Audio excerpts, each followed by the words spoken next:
मेरा नाम मंजू राणा है। मैं पंजाब से हूँ और एक सीनियर ऑफिसर हूँ। 28 इयर्स की मेरी जॉब है। मेरे को ब्रेस्ट में ट्यूमर था। वो ट्यूमर मेरा 1 जून को मैंने उसकी चेक करवाया। मैमोग्राफी करवाई, नीडल टेस्ट करवाया, वो कैंसरस आया। उसके बाद नेक्स्ट डे मैंने उसको ऑपरेट करवाया क्योंकि उसमें एक नोडल में भी प्रॉब्लम थी। करवाने के बाद फिर वो उसका जो मेरा स्टिचेस वगैरह लगवाए थे, ब्रेस्ट उन्होंने इंटैक्ट रखी थी। तो 4 दिन मैं हॉस्पिटल एडमिट रही। उसके बाद 1 मंथ मेरा जख्म रहा। बाद में डॉक्टर ने जब रिपोर्ट आई वो HR2 निकला। HR2 वो होता है जो रीअकरेंस हो जाता है। डॉक्टर ने तो मेरे को बताया नहीं। मैंने डॉक्टर से पूछा कि डॉक्टर साहब ये कैसा है? कहते madam you are not concern with this. तो मैंने उनको बताया कि आपका पेशेंट था, उसने ऑपरेट करवाया, लेकिन उसके 6 मंथ बाद फिर किडनी निकालने के बाद रीअकरेंस हो गया। आप मेरे को क्यों नहीं पता?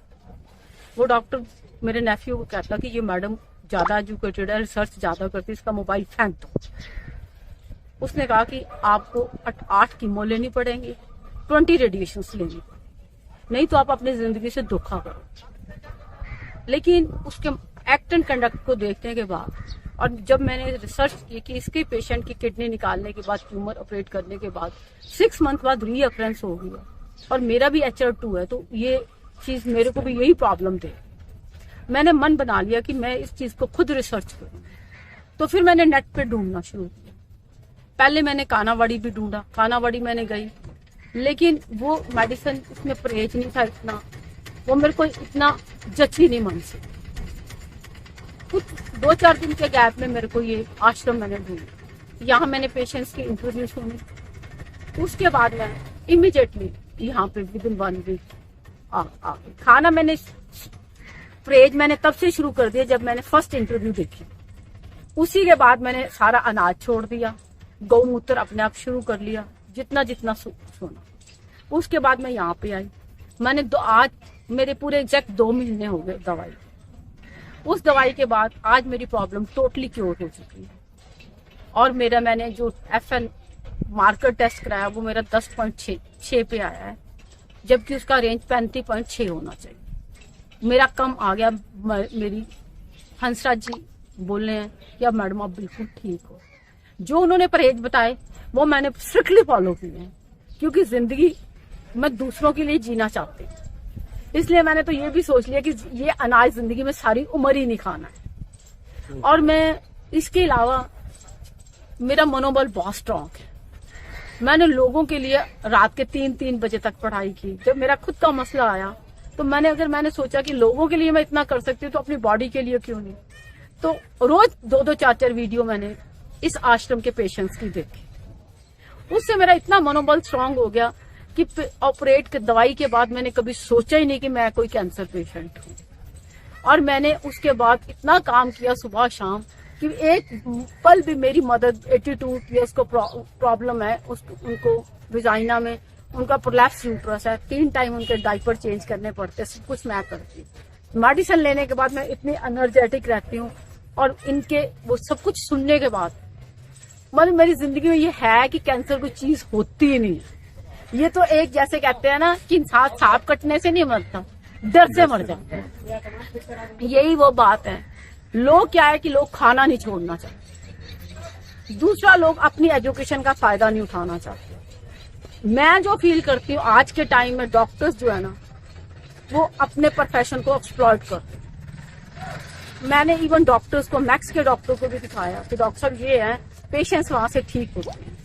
वो कहते हैं हम इन चीजों पे यकीन नहीं करते मैडम, रादर आप टारगेटेड थेरेपी भी लो, आप 20 इंजेक्शन लो 40-40 हजार रुपए। मैंने कहा उसको लेने से बजाय कि मैं उसको लेके मरूं, बेटर है जिंदा दिली से मरूं। मैंने एक जिंदा दिली की, क्योंकि मैंने अगर जॉब भी की है तो एक जिंदा दिली की औरत की तरह की है। मैंने जो भी किया रानी झांसी की तरह किया। तो मैंने कहा जो ये प्रभु ने मेरे को गिफ्ट दिया है ना, इसको मैं रानी झांसी की तरह लड़के ठीक करूंगी। और इसके साथ साथ है ना मैं आध्यात्मिक मार्ग में बहुत यकीन करती हूँ। मैंने सन्यासियों की संगत जो बहुत बड़े पहुंचे संत है, उनकी संगत बहुत की है। और कोई भी प्रॉब्लम अच्छी आनी है बुरी आनी है, वो जो मेरे पुराने संत है जो इतने पुराना शरीर छोड़ चुके हैं 80 का, वो मेरे को पहले इंडिकेशन दे जाते हैं कि बेटे तैयार हो जा, ये आने वाली है। और ये इंडिकेशन भी दे जाते हैं कि बेटे ये जाने वाली है। जब मैं देखती हूँ कि उन्होंने मेरे को इतनी विल पावर स्ट्रांग दी है, मैंने उनका इतना साथ किया है, तो मैंने मौत से भी नहीं डरी कभी। मैंने कहा मरना तो फिर क्या, कि प्रभु लेके भी जाना तो बढ़िया तरीके से लेके जाना, और डट के मुकाबला करके मैं विद इन 2 मंथ्स, ये रिपोर्ट भी मेरी 1 मंथ है, मैंने अपना कैंसर विद इन 1 मंथ ठीक, क्योंकि आज तो 14, ये पिछले 20 की रिपोर्ट है, जो मेरी 10.6 की रिपोर्टें मेरे साथ है। मेरा सिंपल कहने का, इंसान विश्वास से दवाई का खाए और एक मन से साफ रहे। अगर प्रभु को भी मानना है ना, इतना सरेंडर कर दे कि तू ले भी जाएगा तो फिर भी फिक्र नहीं, कोई फिक्र नहीं। ये जो चीजें हैं ना, और मैं ये एक चीज और कहूंगी कि जो हंसराज जी ये काम कर रहे हैं, उनके ऊपर भी कोई ऐसे संतों की कृपा है, उसके बिना ये कैंसर को ट्रीट नहीं कर सकते। ये जो उनके साथ इनको उनका जो पिछले जन्मों की कोई इतनी सन्यासियों के साथ भक्ति है, ये कोई महान आत्मा उनके साथ चल रही है। अगर वो इतने पूजनीय हैं, ठीक है आज के टाइम में प्रचारक प्रीचर्स बहुत हैं, लेकिन जो असल में काम, क्योंकि मैंने भी 28 इयर्स में बहुत दुनिया देख ली है, हर साइड देख ली है, बहुत कम महापुरुष हैं जो इस प्रॉब्लम के लिए स्टेप उठा रहे हैं। तो इसलिए मैं कहती हूँ कि इस प्रॉब्लम में भगवान ने साथ दिया, हंसराज जी की मोटिवेशनल वीडियोस ने साथ दिया, उनकी मेडिसिन ने साथ दिया, और सबसे जो कृपा उनके संतों की उनके ऊपर है, उन संतों ने भी मेरा साथ दिया कि मैं विद इन 1 मंथ क्योर होके एज ए स्ट्रॉन्ग लेडी दोबारा से खड़ी हूँ। और मेरे को लगता है कि अभी मेरे संत बोल गए कि प्रभु बेटे लंबा, ये एज बहुत लंबी, अभी बहुत जाना है।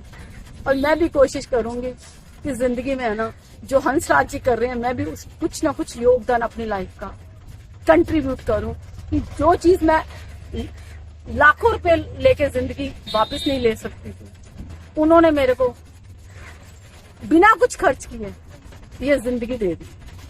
मैडम आपने आश्रम देखा, आश्रम की पद्धति देखी, और चूंकि आप आध्यात्म से जुड़ी हुई है, तो यहाँ आने वाले जो पेशेंट और हैं, उनको क्या संदेश देना चाहते हैं? उनको तो मैं यही संदेश दूंगी कि एक तो आप विश्वास रखो, सबसे पहले विल पावर स्ट्रांग करो। आप क्यों डरते हो मौत से? मौत का क्या, अगर आनी है तो सोया बंदा सुबह नहीं उठता। माँ फौजी को भेजती है, माँ ने कभी नहीं सोचा होता कि मेरा बेटा वापस नहीं आएगा। ये लोग क्यों सोचते हैं कि हम कैंसर से मर जाएंगे? मौत में आना तो कल सुबह उठना ही नहीं देगी बेड से, ठीक है ना। और विश्वास से इस मेडिसिन को लो, और ईश्वर पे भी उतना यकीन करो, ठीक है ना। इंसानियत की सेवा करो, पक्षियों की सेवा करो, जानवरों की सेवा करो। इस संसार से कुछ नहीं साथ में जाना, जो भी धन दौलत है सब कुछ यही रह जाना।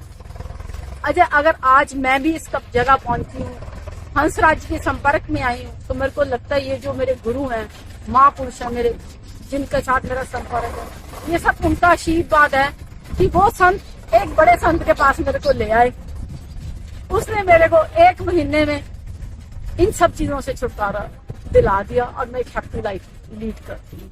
और मेरा तो यही है कि यहाँ आने के बाद है ना, फुल मोटिवेशन से इस दवाई को लो, और सोचो कि हमारे को कुछ है ही नहीं, तो जिंदगी में कोई चीज आपको हरा नहीं पाएगी। जाती ना करो किसी के साथ, ऐसे कर्म करो कि प्रभु को खुद आप पे आके मेहरबान होए।